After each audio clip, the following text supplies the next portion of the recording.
Somehow this is how it always begins. You take a concept that seems on the surface to be reasonable, let's say trying to increase the representation of women and people of color in the workplace. And just to digress for a second, I have to say I really resent that the woke left has made me personally cringe when I say, just say the words, people of color and women. Why? Because they have made it axiomatic that if you do not actively discriminate against people who do not fall into that group, you are a racist and a bigot, and heaven forbid, a MAGA supporter. For whatever reason, I really don't follow Charlie Kirk. But after being told this... How is diversity and diversity targets working into the Aviate Academy? We have committed that 50% of the class of the classes will be women or people of color. Today, only 19% of our pilots at United Airlines are women or people of color. And by the way, from all the data I've seen, that's the highest of any airline in the country. By this person.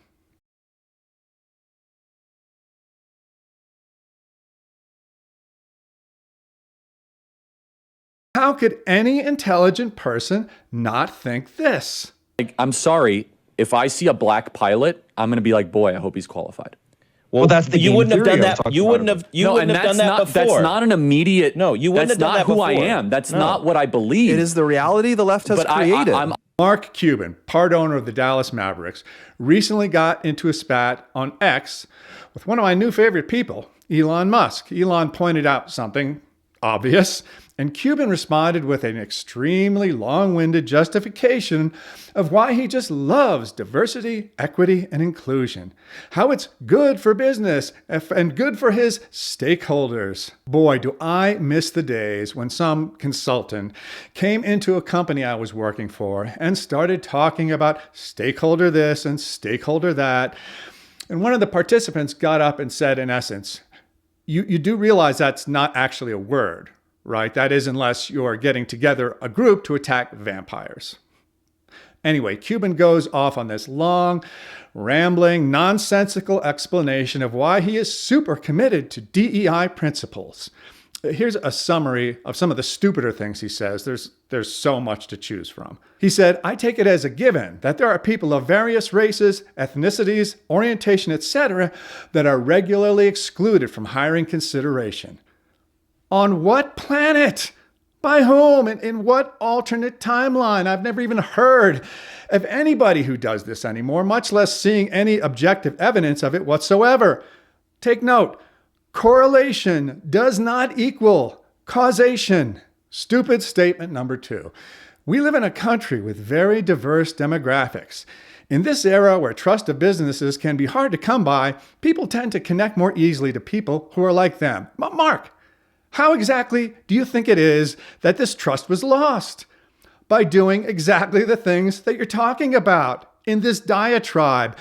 What you are advocating for is more tribalism.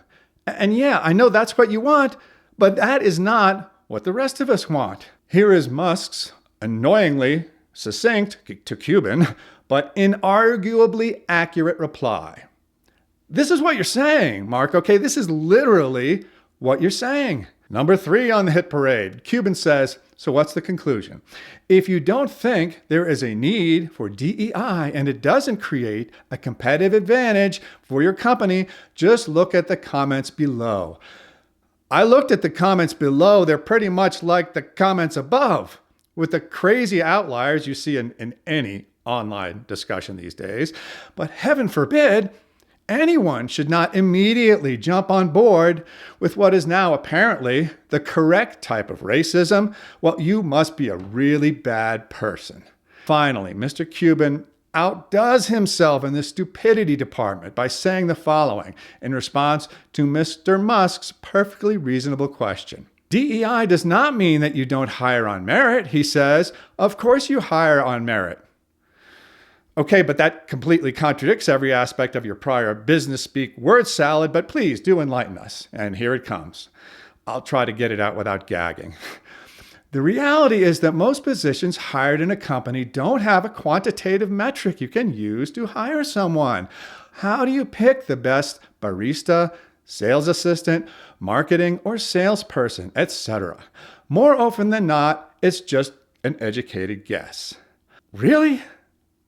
For jobs like this, why not start with things like personal presentation, problem-solving abilities, ability to communicate clearly in English. Sorry, not sorry. Now, there would be cases where this was less important. That's not the case with these jobs. Dealing effectively with problem customers, work ethic. You can get a very good sense of these things in about 20 minutes. That is, unless you've already decided not to hire based on merit. Cuban, having taken the apparently reasonable position that you should always hire based on merit, your next argument is that there is no way to hire based on merit, and therefore you should disproportionately hire, wait for it, women and people of color. And so we see yet again that objectively intelligent people can be very, very stupid. The logical holes in the entire Mark Cuban DEI argument are so gaping you could drive a truck through them. Why is this happening? Because he's not thinking rationally. He's already made up his mind about how he's going to operate his company. And this is fine. His decision to make. And he has, lots of great examples to follow, all of which have been super successful in recent years. Cuban recently sold his majority stake in the Mavericks. Good news for them. Maybe the new owners will have a few working brain cells.